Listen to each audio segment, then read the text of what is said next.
Good morning. Good morning. My name is Felicia Quincy. I am also a civil rights advocate. I'm also here to provide notice in accordance with USCS Rules of Civil Procedure, as well as Rule 17 and Rule 20 from the United States Supreme Court. The Constitution of the United States is the supreme law of the land. No state, no county, and no court has the authority to create or enforce policies that contradict the Constitution or deprive citizens of their secured and protected rights. Yet that is happening every single day, here in Iowa especially, and in family courts. Across this nation, children are being removed from fit and loving parents, not for abuse, not for danger, but for profit. So under Title 4D and Title 4E, federal funding, states that counties receive financial incentives tied to the removal, separation, and adoption of children. This means the system profits when families are torn apart. That is a federal pipeline of money that has turned our children into financial commodities. Unfortunately, that is not a conspiracy. This is codified federal funding. What's equally as disturbing is that a portion of this county's budget contributes to the operation of the very courts participating in the unlawful removal of children. That means public tax dollars are being used to violate constitutional rights and carry out actions that result in the wrongful separation of children from fit parents without due process of law, without jury trials, and often without preponderance of evidence.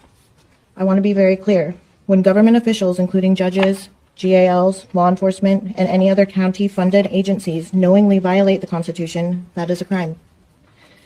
When they do so in exchange for federal financial gain, that becomes an emolument violation under Article 1, Section 10, and a violation of the 14th Amendment for abridging the privileges and immunities of United States citizens.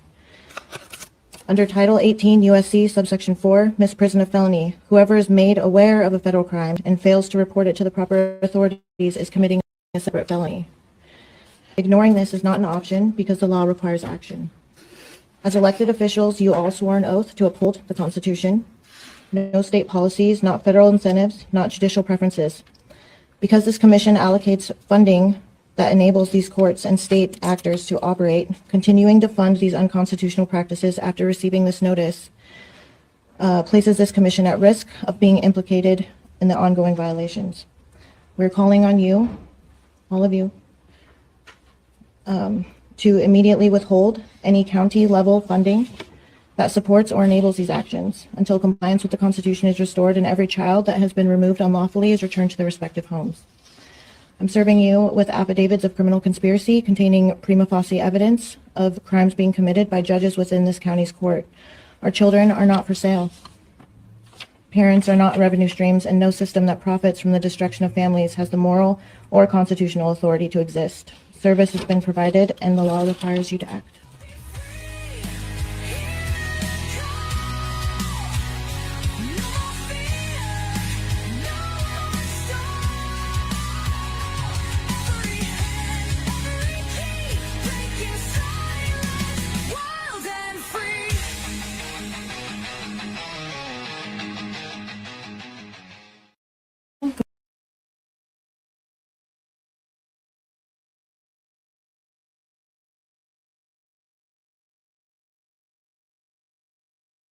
It's an honor to be here. My name is Melissa Duffield, and actually I am a federal whistleblower and civil rights activist that is here to provide a public notice to Marshall County. This is in accordance with the USCS Rules of Civil Procedure, as well as Rule 17 and Rule 20 of the United States Supreme Court. The Constitution of the United States has the overreaching requirements that every state must follow. States cannot enact their own alternative legislation substituted for the guarantees of the Constitution of the United States. That would mean that the state laws are more powerful than the Constitution, and that is unlawful. Clause 1 of Amendment 5 states, "No person shall be held to answer for a capital or otherwise infamous crime unless on presentment or indictment of a grand jury." However, the state of Iowa has enacted its own alternative legislation and permits prosecuting attorneys, police officers to charge by way of information as opposed to indictment, and that is very unconstitutional. And permits prosecuting attorneys, police officers to charge by way of information as opposed to indictment, and that is very unconstitutional. And permits prosecuting attorneys, police officers to charge by way of information as opposed to indictment, and that is very unconstitutional.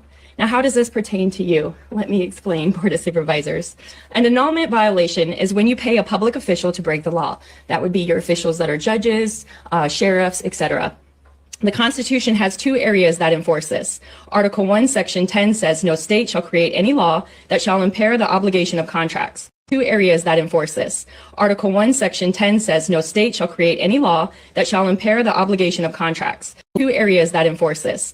Article 1, Section 10 says no state shall create any law that shall impair the obligation of contracts. Police officers, prosecutors, judges are all under a contract to perform based on the oath of or affirmation that they took to support and defend the United States Constitution. Contract perimeters are defined within the Constitution of the United States, and when a state enacts an inferior law that directs their agents to disobey the Constitution of the United States, for instance, censorship, very serious, that is a violation of Article 1, Section 10. United States, and when a state enacts an inferior law that directs their agents to disobey the Constitution of the United States, for instance, censorship, very serious, that is a violation of Article 1, Section 10. United States, and when a state enacts an inferior law that directs their agents to disobey the Constitution of the United States, for instance, censorship, very serious, that is a violation of Article 1, Section 10. The 14th Amendment is the other place that you will find the reinforcement of this issue, and that is where it states that no state shall create or enforce any law that shall abridge the privileges or immunities of its United States citizens. The reinforcement of this issue, and that is where it states that no state shall create or enforce any law that shall abridge the privileges or immunities of its United States citizens. The reinforcement of this issue, and that is where it states that no state shall create or enforce any law that shall abridge the privileges or immunities of its United States citizens. The privileges and immunities of the United States citizens are, at minimum, those enumerated within the Bill of Rights, the first 10 amendments, and unfortunately, the state of Iowa has enacted a law, it is inferior constitution that permits public officials, judges, law enforcement officers, whom you all pay, to violate the United States Constitution. Rights, the first 10 amendments, and unfortunately, the state of Iowa has enacted a law, it is inferior constitution that permits public officials, judges, law enforcement officers, whom you all pay, to violate the United States Constitution. Rights, the first 10 amendments, and unfortunately, the state of Iowa has enacted a law, it is inferior constitution that permits public officials, judges, law enforcement officers, whom you all pay, to violate the United States Constitution.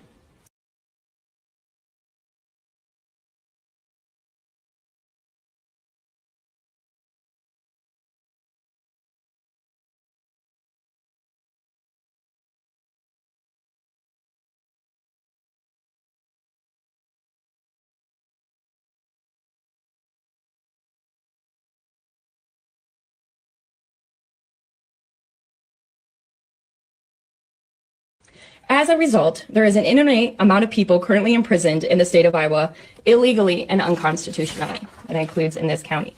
Tanawa Downing is litigating this issue at the United States Supreme Court level. I'm here to notify you, if you continue to pay public officials to break the law, criminal sanctions can come from that to you guys personally.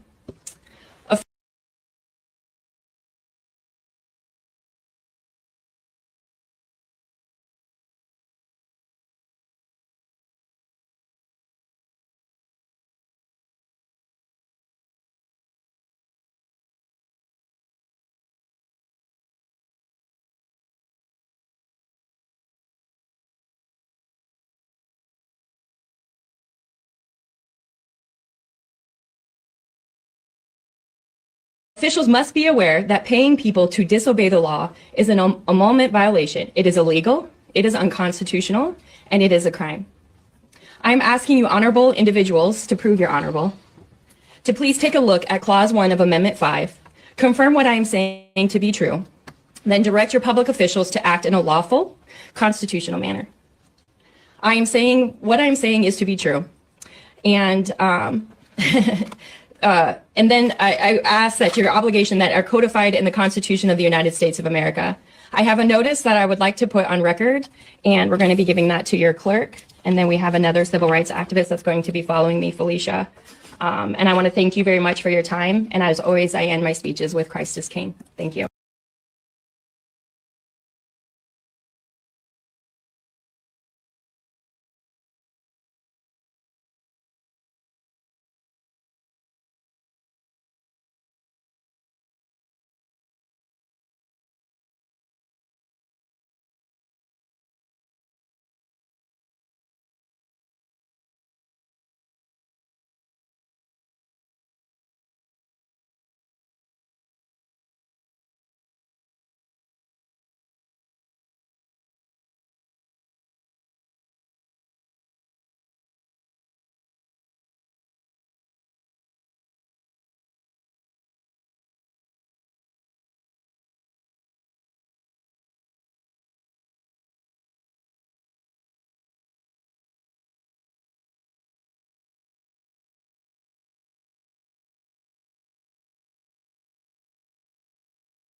of all, hit the like button, share button, all that stuff, but make sure you speak out. That's what we're supposed to be doing. See, the thing about, where is it? No kings. Yeah, everybody forgets about the king that supposedly leads the Christian nations, the Abrahamic religions, in this thing of redemption, because he already gave his only begotten son on the cross to redeem all of our sins. People seem to think that allows us to go ahead and sin. The sins only occur because good men refuse to do anything about it. People that are willing to accept the little lies, so much so from everybody around them, that they get consumed in them and start bearing false witness themselves, saying, I'm just doing my job. It's somebody else's responsibility. You'll have to go talk to them. Everybody displacing the accountability and lacking any kind of transparency, and nobody's able to hold them to their obligation. You're the ones putting them in the positions. You're the ones voting them in. You're the ones that believe that by voting for someone else to be your boss, that they'll be able to run your life better than you. So you can sit back in comfort, convenience, getting along to get along. What they call cupcake in here. So anyway, remember, folks, I love you, but I don't give a rat's ass whether you love me back. That's to say, I don't care if you hate me. I don't care if you don't respect me. It's time you start learning how to educate yourself in the reality of what's happening. And like I said in my earlier stream, it is systemic. And it's systemic among the people that don't know and don't give a rat's ass to do anything about it. I give these ladies kudos, these people kudos. Justice Without Limits. Go check them out. Be blessed, everybody.